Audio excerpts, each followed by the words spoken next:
Irmãos amados, a graça e a paz do Senhor Jesus seja sobre nós, amém? Isaías capítulo 40. Consolai o meu povo, diz o vosso Deus. Falai ao coração de Jerusalém, brandai-lhe, que já é fim do tempo da sua milícia, que a sua iniquidade está perdoada, e que já recebeu em dobro das mãos do Senhor por todos os seus pecados. Voz do que clama no deserto, preparai o caminho do Senhor, endireitai o ermo vereda a nosso Deus. Todo vale será aterrado e nivelado todos os montes e outreiros. O que é tortuoso será retificado e os lugares escabrosos aplanados. A glória do Senhor se manifestará e toda a carne verá, pois a boca do Senhor o disse. Uma voz diz, clama, e alguém pergunta, que é de clamar? Toda a carne é erva, e toda a sua glória como a flor da erva. Seca-se a erva, caem as flores, soprando nelas hálito do Senhor. Na verdade, o povo é erva. Seca-se a erva, cai sua flor, mas a palavra do nosso Deus permanece eternamente. Tu, ó Sião, que anuncia boas novas, sobe a um monte alto. Tu que anuncia boas novas a Jerusalém, ergue a tua voz fortemente. Levanta, não temas, e dize às cidades de Judá, eis aí está o vosso Deus. Eis que o Senhor Deus virá com poder, e o seu braço dominará. Eis que o seu galardão está com ele, e diante dele a sua recompensa. Como um pastor apacentará o seu rebanho, entre os seus braços recolherá os cordeirinhos e os levará no seio. As que amamentam, ele guiará mansamente.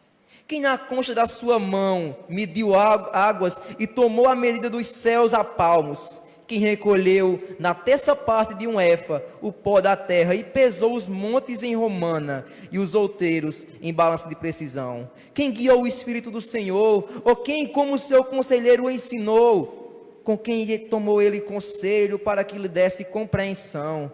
Quem instruiu na vereda do juízo e lhe ensinou sabedoria e lhe mostrou o caminho do entendimento? Eis que as nações são consideradas por ele como um pingo que cai de um balde e como um grão de pó na balança. As ilhas são como pó fino que se levanta. Nem todo o Líbano basta para queimar, nem os seus animais para o holocausto. Todas as nações são perante ele como coisa que não é nada. Ele as considera mesmo do que nada, como um vácuo. Com quem comparareis a Deus? Ou que coisa semelhante confrontareis com ele? O artífice funde a imagem, e o ourives cobre o ouro, e cadeiras de prata forja para ela. O sacerdote idólatra escolhe madeira que não se corrompe e busca um artífice perito para assentar uma imagem esculpida que não oscile.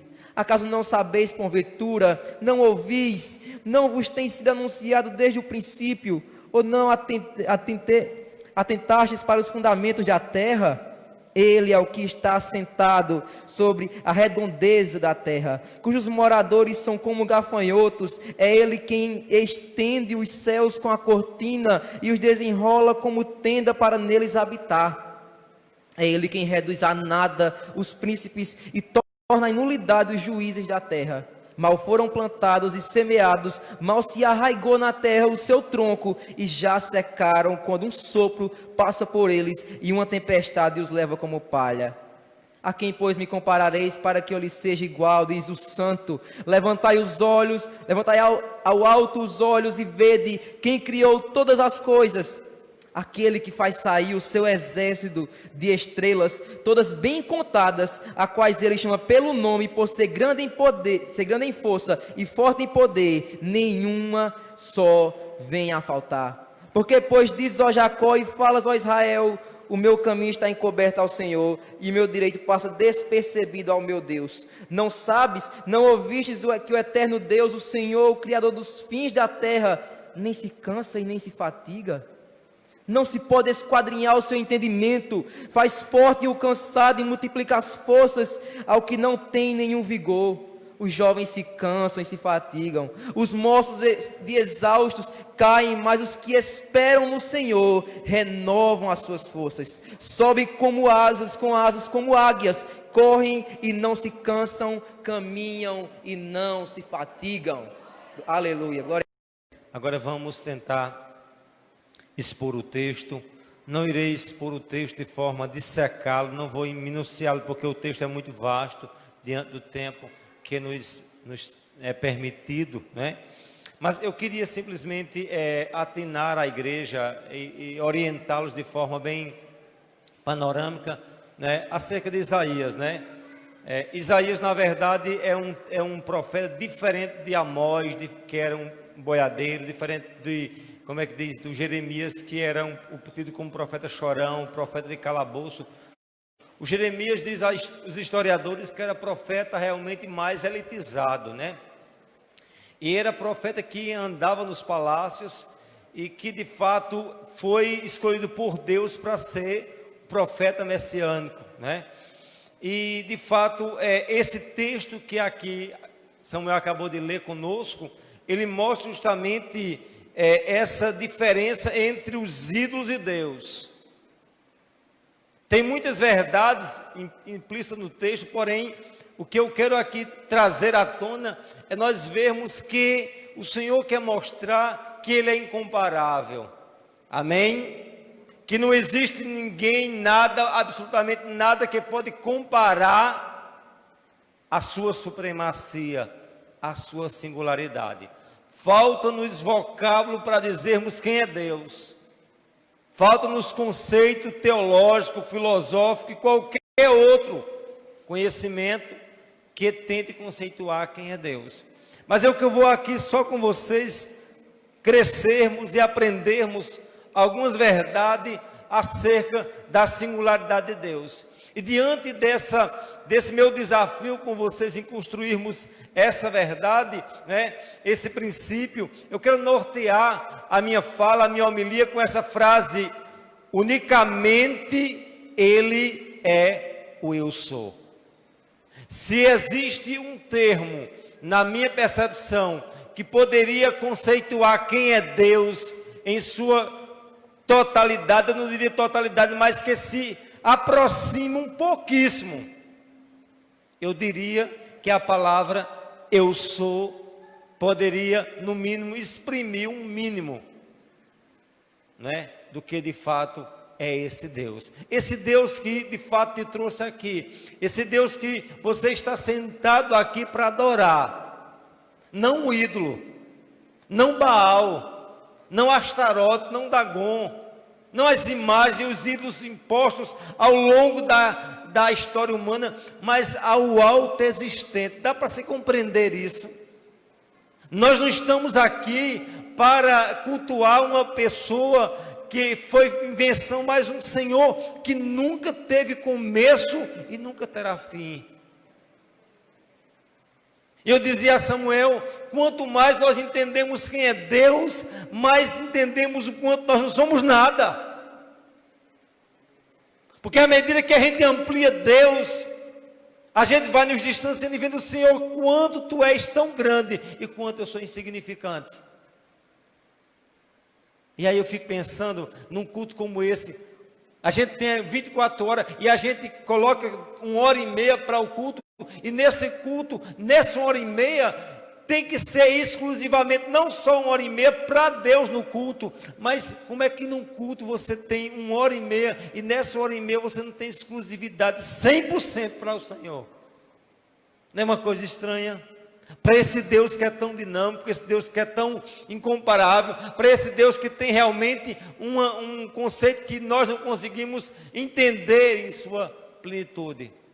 E aí eu queria, de forma bem introdutória, lembrar do episódio em que o Senhor chama Moisés para, como é que diz, para levar a palavra, no caso, a Faraó, lá em Êxodo 3:14, e ali ele disse algo muito interessante. Eu vou dizer o que a Faraó? Vou dizer que a um dos deuses a mais mandou. Eles estão, diga simplesmente que o eu sou o enviou a vós. Isso é muito profundo, isso é muito tremendo, em saber que o eu sou está aqui, em saber que eu estou falando no nome do eu sou, em saber que João está ao louvar, não está louvando senão a Ele. Não pastor, mas se louva a Ele e mais alguma coisa, tem que se louvar 100% a Ele. Eu disse e reitero nas minhas falas tão prolixas, o altar de Deus não pode ser dividido. Um culto não pode ser dividido para Deus e para os ídolos, tem que ser exclusivamente para Ele. Por quê, pastor? Porque tudo foi feito por Ele, por meio dEle e para Ele, meus queridos. A gente tem que ser isso bem evidente, tem que ser bem claro, bem mastigado e sobretudo vivido na minha e na tua vida. Aquilo que a gente aprendeu ontem na escola bíblica.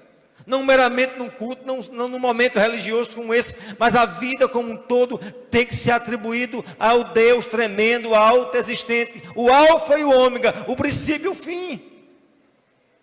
Isaías nos faz evidenciar isso, o quanto Ele é o eu sou, o quanto Ele é grande, o quanto Ele é singular, o quanto Ele é tremendo, e aí Ele testa só algumas coisas para mostrar quem é Deus, mas Ele é infinitamente muito mais do que isso. E a primeira coisa que eu quero ver, o primeiro ponto, é que a grandeza dos mares é insignificante diante de Deus.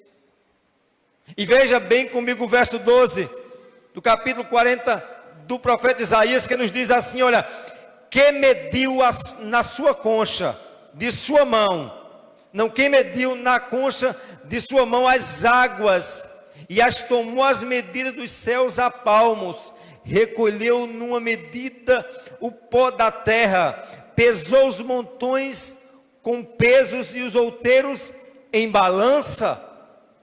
E aí ele não faz a evidência só os mares, mas faz aos astros e diz, olha, a água, essa água que a gente diz que é tão imensa, que é tão incalculável praticamente, mas ele mediu na concha das suas mãos. É uma expressão, não que Deus literalmente mediu, mas isso mostra que, olha, as águas do mar, se fosse para ser medido, se existe uma coisa que conseguia pelo menos sondar a dimensão do mar, ele diz, eu simplesmente calculei aqui, ó, na concha da minha mão. Está vendo esse universo infinito? Está vendo essas extremidades das galáxias, das Via Lácteas? Simplesmente eu medi, não foi há anos-luz, Samuel, como a ciência tenta mudar, medir. Não se mede nem a metro, não consegue se medir, vamos supor, a quilômetro, a milha. Mas se eles criaram um termo chamado ano-luz, é o que eles podem máximo medir em dimensão de espaço. Aí Deus diz, eu simplesmente medi, simplesmente com o quê? Com palmo. Dá para se entender como esse Deus mediu o universo com palmo. E esse Deus do universo autoexistente, Ele está aqui presente entre nós, para o adorá-lo, para nós o adorarmos. E aí eu fico vergonhoso, eu me envergonho, quando eu vejo um muçulmano adorando ao Deus fajuto, Alá. Eles se prostram, eles na terra quente do deserto, pode ter uma guerra 3 vezes no dia, eles se prostram em direção a Meca e ora. Aí eu fico vendo, tem crente que se envergonha de se prostrar. Vamos fazer agora um momento de oração agora. Num culto dominical, vamos fechar as portas e vamos dobrar o joelho. Não, mas no domingo. A gente não é melhor estar sentado, acolchoado, com ar-condicionado, com calor escaldante como isso. Eu quero dizer, nós estamos diante do eu sou, e diante dele a gente tem que se dobrar. Mas mais do que dobrar o joelho, se dobra o seu ego, o seu ser, a sua vida, e diga, Senhor, eu sou um miserável. Lembra daquele publicano, a Bíblia diz que enquanto o fariseu se achava grande, se achava imenso, o publicano nem ao céu conseguia olhar, e eu tenho que fazer da mesma forma, eu nem ao céu consigo olhar, porque esse Deus, Ele sempre será grande diante de mim, eu sempre serei miserável diante desse Deus. Aí não chegue diante de Deus com pompa, não chegue diante de Deus batendo no peito, eu sou um bom dizimista, eu sou um bom pastor, eu sou um bom crente. Não, nós somos miseráveis pecadores indignos, e devemos pedir a esse Senhor infinitamente perdão dia após dia. Amém, amados? Porque hoje simplesmente nós estamos invertendo valores. Deus, de fato, eles estão tornando o homem servo. E o homem está querendo, sonhando, galgando o estado de Deus. Nunca serão deuses. Porque esse próprio termo Deus não existe. Existe ídolo, Baal, coisa imunda.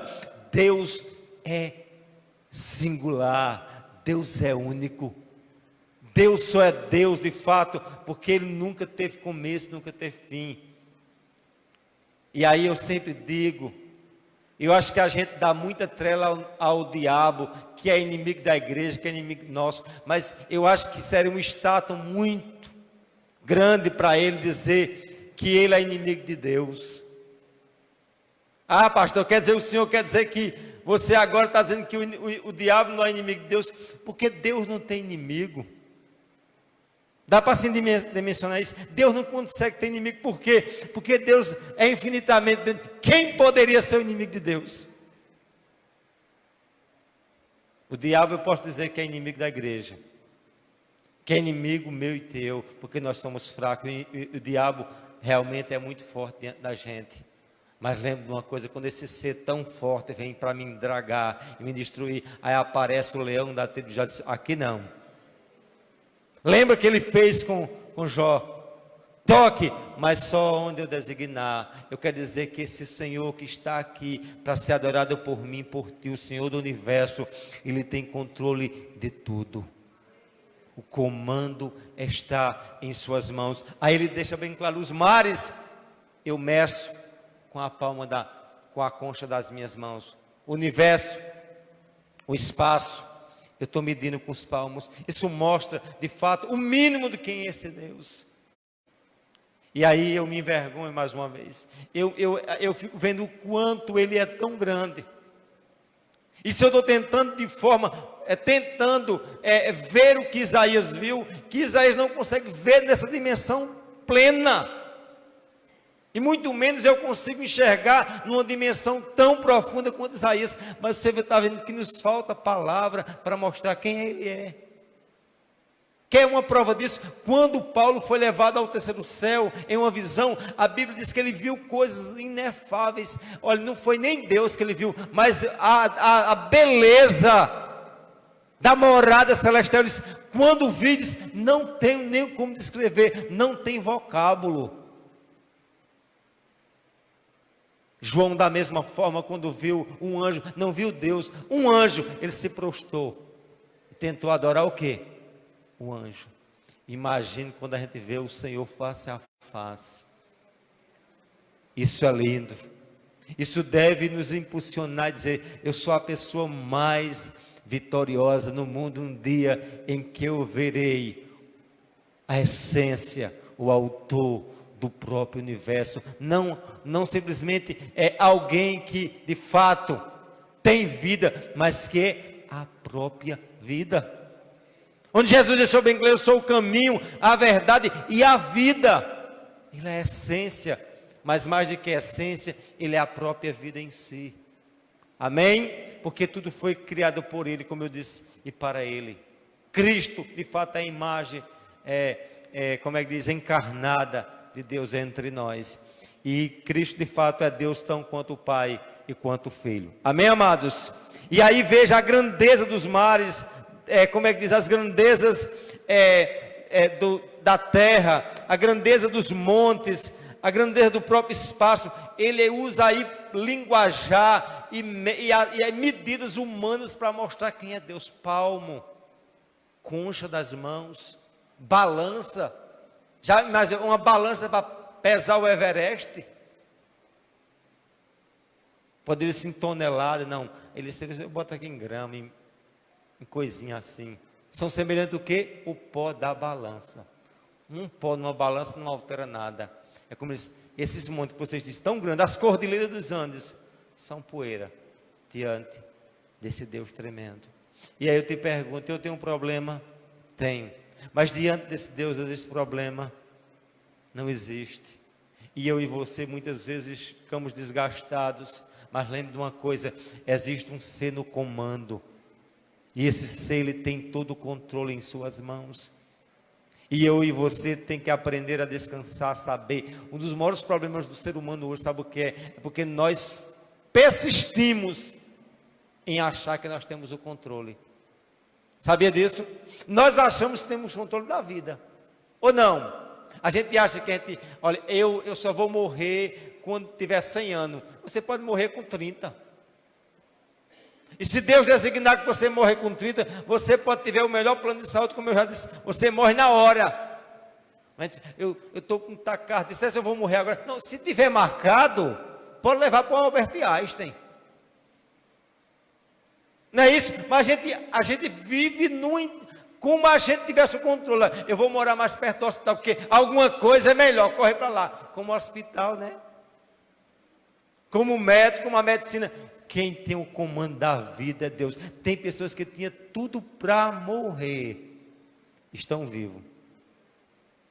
E tem pessoas que tinham tudo para viver, estão mortos. Porque Ele mostra que Ele é o dono da vida. Ele que sopra assim. Mas quando Ele puxa assim, fica só o pó. Eu quero dizer a você, vamos descansar e saber que Ele está no comando na minha vida, na tua casa, na tua família. Nada foge do controle dEle. Amém, amados? E aí, vamos compreender como Isaías nos mostrou quem é esse Deus, através dessa grandiosidade. Segunda verdade, Deus necessitou de ajuda na execução de sua obra. Aí eu faço uma interrogação: será que Deus precisou de alguém para executar? E mais do que executar, Deus precisou de alguém para planejar. Porque todos os projetos bem feitos, antes de eles serem executados, eles são arquitetados. Aí tudo que a gente imagina de alguma coisa, tudo já está arquitetado pelo Senhor. Tudo já está dentro do prazo de validade. Vocês sabiam disso? Nós temos um prazo de validade. Como qualquer objeto desse aqui que tem aí. Você está sentado num banco que tem um prazo de validade. Um microfone que tem um prazo de validade. Você, como projeto de Deus, tem um prazo de validade. E Ele executou, primeiramente Ele projetou. Ah, pastor, o senhor quer dizer que eu não consigo fazer nada, nada está sob o meu controle? Não, está tudo sob o controle dEle. Em alguns momentos Ele nos dá a vontade permissiva, mas a vontade permissiva dEle, em nenhum momento pode anular a vontade absoluta dEle. Porque se eu disser que Ele não é absoluto, eu estou dizendo que Ele não é Deus. Amém, amados? E aí é muito complicado, porque está o grande conflito entre Deus e o ídolo. E eu quero sempre tomar o lugar de Deus. Mas eu sempre vou ser vaso, servo, barro. Ele sempre vai ser oleiro, Senhor, queira eu ou não, admitindo você ou não. Ah, eu não creio nisso, não tem problema, vai continuar sendo assim. Porque é uma lei, é algo designado por Ele. Amém, amados? Acompanhe comigo o verso 13, por favor. Quem guiou o Espírito do Senhor? Ou quem foi o seu conselheiro que o ensinou? Observa aqui, ele usa a palavra Espírito, porque o Espírito é aquele que consegue sondar, escrito, como dimensionar os lugares mais recônditos do ser. Eles olham, quem foi de fato, né? Quem de fato guiou o Espírito do Senhor? E quem foi o seu conselheiro que o ensinou? Ensinou o quê? A Deus projetar uma coisa antes de se fazer. Tudo que existe no universo antes foi projetado por Deus. Dentro da ação de Deus. E Deus simplesmente, onde encontrou água, onde oxigênio para botar na água, onde encontrou nitrogênio. Sabe o que aconteceu? Eles, faça-se. E o que aconteceu? Se fez. Tinha escuridão, eles, haja luz, houve luz. Não tinha terra, mas eles, haja terra. E aí muitas pessoas ignoram a gente. Ah, quer dizer que Deus simplesmente fez tudo e depois fez um boneco de barro, né? Aí ignora que a gente acredita, né, na ideia bíblica que Deus soprou do boneco de barro.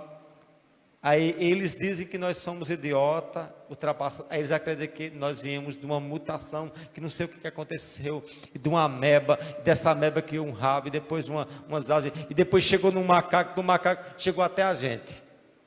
Agora não sabe quando caiu o rabo do macaco, não sabe como, simplesmente sabe que é da ameba, e não sabe de onde essa ameba veio.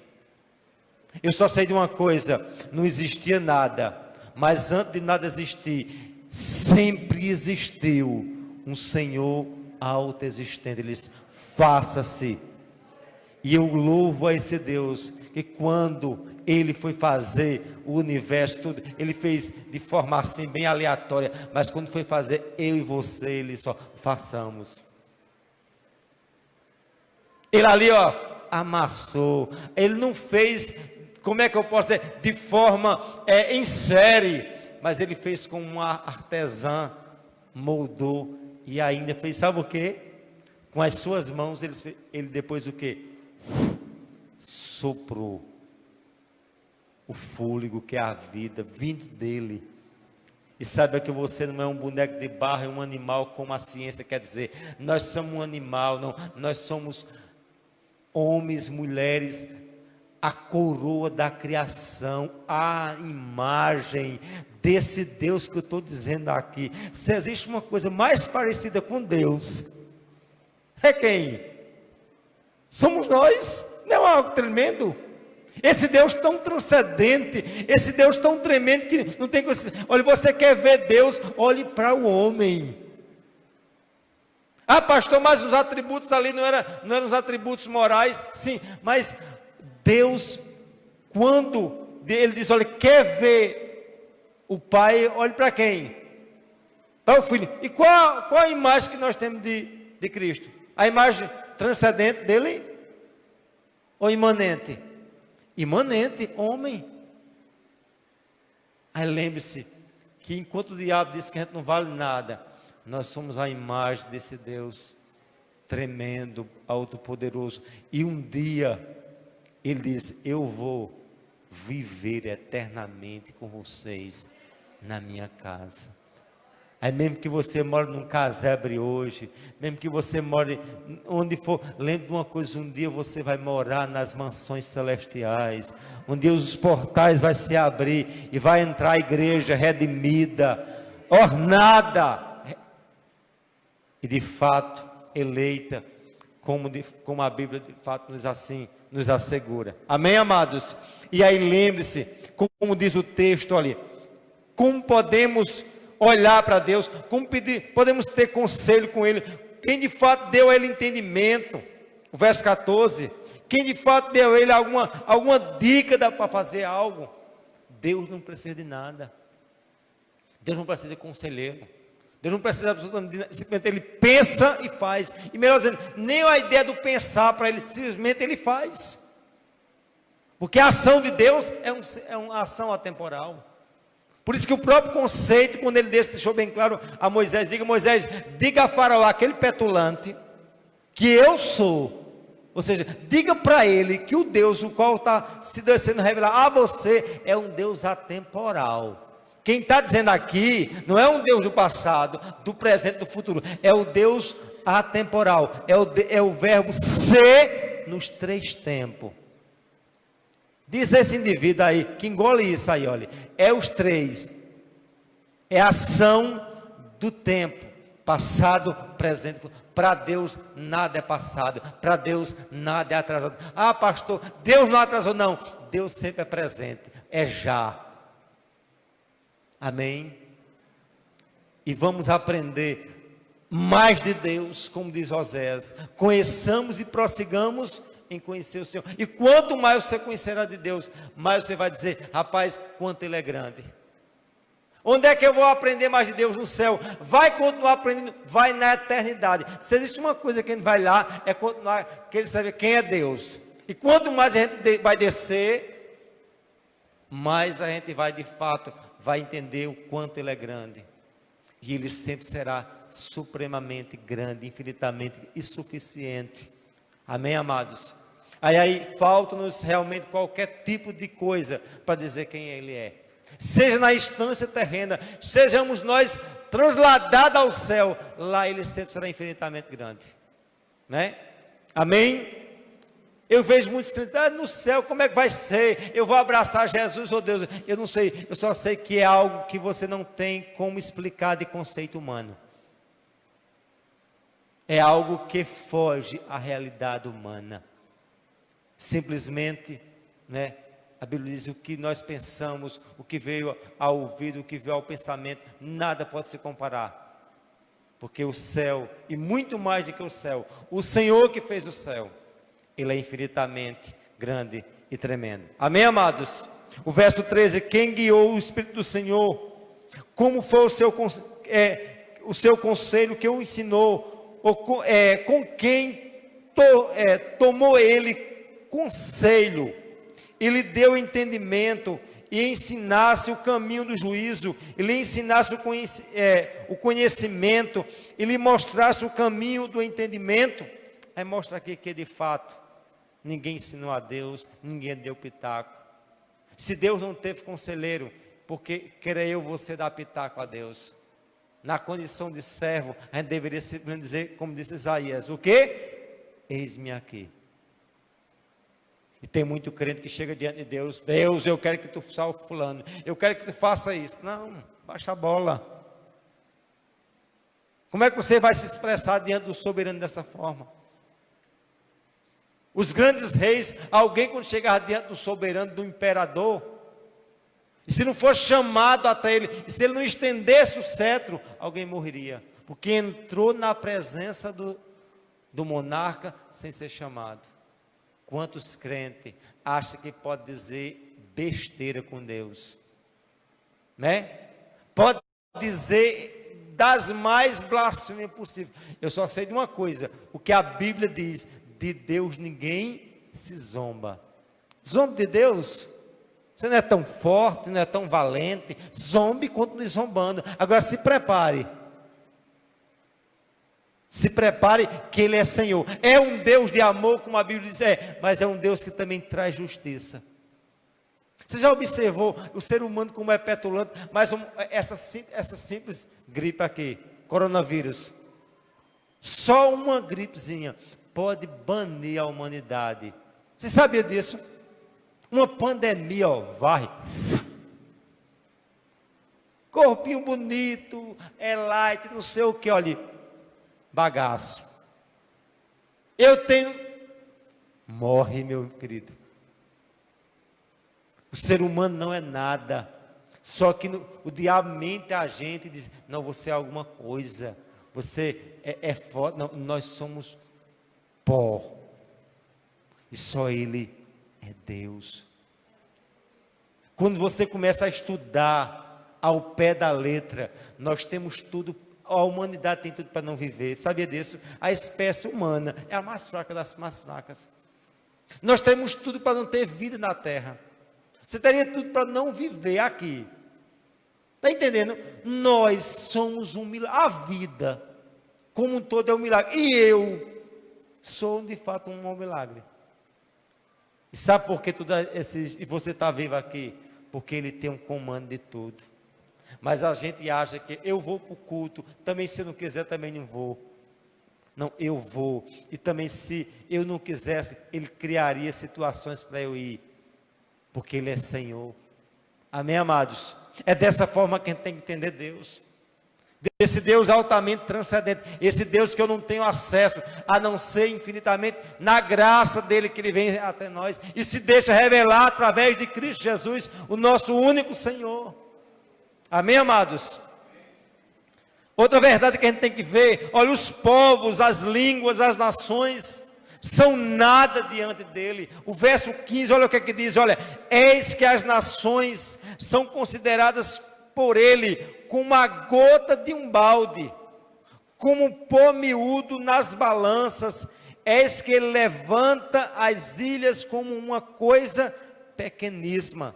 Acompanhe comigo o verso 17, olha. Todas as nações são como nada perante ele. Ele as considera menos do que nada, com uma coisa vã. Repita comigo. Ele as considera menos que nada. Me diga uma coisa, tem uma coisa menos do que nada? É com zero à esquerda. Fulano é um zero, não é um zero à esquerda. Zero do zero do zero do zero. Aí você bota reticência, você bota 3 pontinhos, você bota o que você possa imaginar, etc. Infinitude. Eles usam, olha, os príncipes, as pessoas, as nações, eles simplesmente são o quê? Nada. Aí ele reduz a mais, ele diz, nada menos de nada. Isso fala para as nações, né? Todas, não é algumas nações. Alguém se acha, eu sou americano, eu sou britânico, eu sou brasileiro, tudo o quê? É nada diante de Deus. Se Deus quiser exterminar em um palito, Deus extermina. Amém, amados? Todas as nações são como nada perante Ele. Ele as considera como menos de que nada. Se as nações, Ele considera como, imagine Nalva e Teta, e Zé Maria, e Samuel. Me diz, se as nações, Ele diz que é menos de nada, e por que você acha alguma coisa, Samuel? E aí, Joninha, me diz, dá para entender? Quem se olha no espelho, diz, grandioso és tu, né? Nós não somos nada.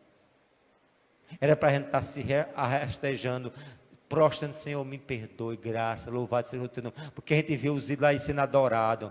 O cara pega uma imagem de escultura dentro da igreja católica, aí desce ela, né, na época das venerações, lá, aí vai passar a mão, e adora e cheira os ídolos mortos. E a igreja, para se prostrar, para adorar, para glorificar. Dá para se entender isso? Ele é Senhor, Ele diz, olha, as nações são perante mim como nada, como vácuo, como vapor, menos do que nada. Amém, amados? Todas as nações são como nada perante Ele. Aí Ele deixa bem claro, olha, acerca disso no verso 23, Ele reitera essa verdade. Vamos acompanhar comigo. O que reduz a nada os príncipes e torna as coisas vãs, os juízos da terra. Os príncipes que se acham alguma coisa, eles, eu torno o quê? Nada. Eu torno uma coisa inútil, inválida. Onde está Napoleão Bonaparte? Onde estão os grandes imperadores da Rússia? Onde estão os grandes impérios persa, assírio, grego, romano, britânico? Onde estão? Onde estão as grandes corporações se acabando? Porque só Ele é Senhor. Não é isso? Só Ele é Deus. E quantas pessoas se acham grande, tudo passará. E o reino dele é um reino sempre eterno. Eterno. É um reino que dura de geração a geração, de eternidade a eternidade. Ele é Deus, sempre será Deus. E esse Deus que a gente deve confiar. Amém, meus queridos? E aí vamos prosseguir. A quarta verdade, a imensidão do espaço cósmico, os astros, as estrelas, tudo que existe, recebe o seu comando. Acompanhe comigo o verso 26 do texto. Isaías 40, verso 26, por favor. Diz assim, olha, levantai os olhos e vede quem criou estas coisas. Aquele que faz sair o exército delas segundo o seu número. A gente aprende que o número das estrelas são infinitas, não é isso? Mas mediante a Bíblia, elas têm um número. E além do número, ela tem o quê? Um nome. Se descobriu um planeta, não sabe o nome. Deus já deu esse nome. E esse planeta, essa estrela, essa extremidade, Deus o conhece. Sabe? Ele tem tudo. Se Deus sabe o nome dos planetas que são uma dimensão incálculável, tem mais planeta do que areia nos mares, como é que diz? Nos rios. Se Deus conhece os planetas, imagina, não conhece você. Não sabe onde mora um plano da sua célula, do seu embrião, do seu, como é que diz? Código genético. Ele te conhece, porque Ele te fez. Ele sabe tua fraqueza. Ele sabe tuas melancolias. Ele sabe suas crises.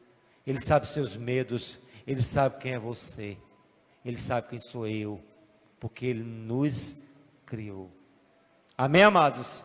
E é bom saber que Deus manda no universo, mas é bom saber que Deus manda em mim e em você. Amém? E aí, o universo, de fato, tem o comando em suas mãos. E como o próprio texto diz que Ele, segundo o seu número, as chama todas pelo seu nome, por causa da grandeza das suas forças, porque é forte em poder, e nenhuma delas faltará. Quando Ele chama em revista, todas Ele conhece. E aí é bom saber que Deus nos conhece. Amém? Que Deus tem tudo sob o seu controle, mesmo que eu acho que está fora do meu controle, mas tudo está sob o comando de Deus. Amém, amados? Por fim, meus queridos, o quinto ponto, a singularidade e a supremacia do Senhor. O verso 18 nos diz essa verdade. Olha o que é que diz aqui, olha. A quem, pois, farei semelhante a Deus, ou com que o comparareis? E aí a pergunta, eu posso comparar Deus ao quê? Me digam. Quem de fato pode se assemelhar a Deus? Quem de fato pode ser parecido com Deus? Deus não tem parâmetro. Deus não tem limite. Deus não tem régua. Deus não tem cano.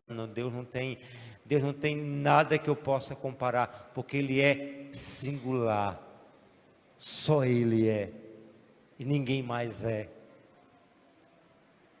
Vamos aprender e viver mais a singularidade desse Deus? Ele não é um dos mais, mas Ele é o único ser, sendo o Senhor. Amém? E aí o verso 25, eu queria encerrar com esse daqui, que diz, olha, a quem, pois, me fareis semelhante, para que eu lhe seja igual, diz o santo. No verso 18, a gente vê a narrativa do profeta dizendo, a quem podemos comparar a Deus? E aqui o próprio Deus fala, né? Como de fato, dizendo assim, olha, a quem, pois, me farei semelhante, para que eu seja igual, diz o santo. É Deus perguntando, olha, existe alguém que pode ser de fato comparado a mim? E aí a resposta segura é, ninguém. Só Ele é Deus, só Ele é Senhor, só Ele é singular, só Ele é tremendo. Amém? Vamos agora para a breve aplicação. E aí, meus queridos, quanto mais reconhecemos a sua infinitude, a sua infinita grandeza, temos ciência da nossa insignificância. Porém, o Senhor é infinitamente transcendente, se fez carne e habitou entre nós, e nos redimiu da maldição do pecado, fazendo-nos coroa da sua obra. Vamos repetir junto? Diga, quanto mais reconhecemos a sua infinita grandeza, temos ciência da nossa insignificância.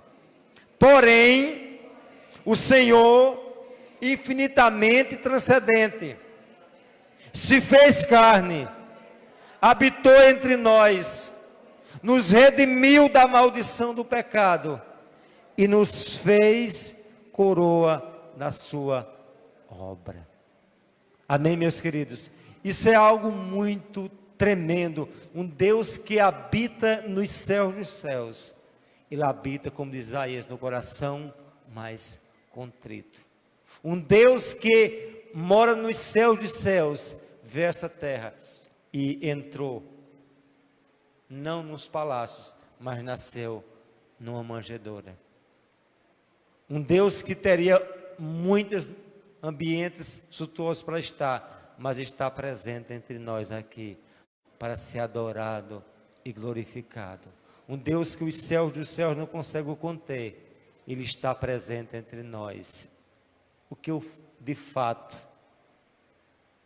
tenho a pedir a esse Deus, diante de tudo que Ele já fez por mim, e na certeza de que Ele me redimiu, para um dia estar com Ele na glória. Maranata, ora vem, Senhor Jesus. Você pode aplaudir o Senhor. O Senhor infinitamente grande, tremendo, profundo, e Senhor das nossas vidas.